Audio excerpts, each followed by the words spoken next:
closer look at the possible impact those sanctions might have on Iran. Joining us from London is Babak Emamian from the British Iranian Business Association. Sir, good to talk to you. What's your view of the sanctions? We've just had reporting from Lawrence Lee. Are the sanctions, in your view, having a real and significant impact inside Iran?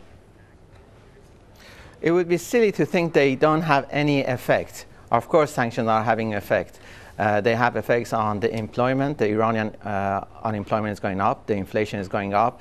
The revenue is decreasing. I mustn't forget, the Iranian GDP per head is only $4,600. So they need every revenue they can get. Also, if you look at the currency has devaluated in the last couple of months massively by about 60%. So they are having effect. But I believe your question would be, how do we measure these effects?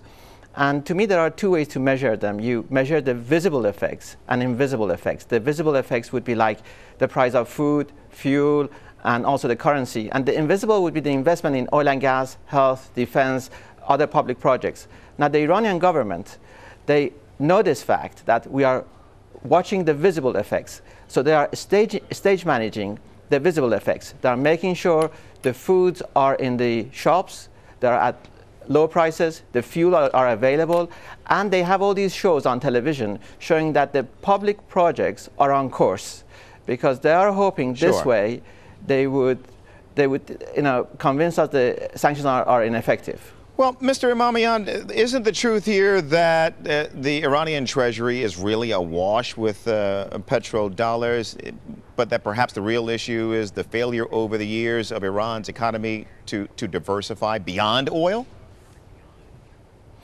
Well, the death nail of any economy is when you have exchange control, because once you have exchange control, you introduce black market economy into it.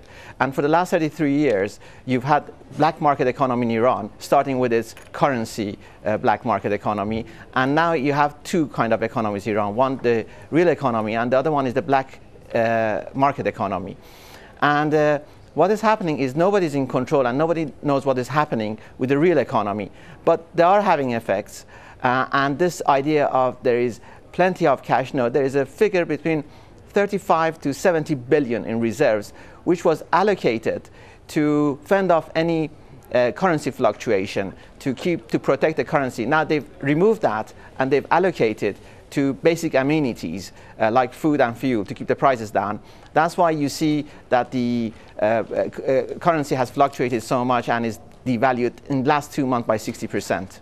Okay, Mr. Emamian, appreciate it. Babak Emamian is from the British Iranian Business Association. Thank you for your time, sir. Pleasure. Let's get a check of world weather now.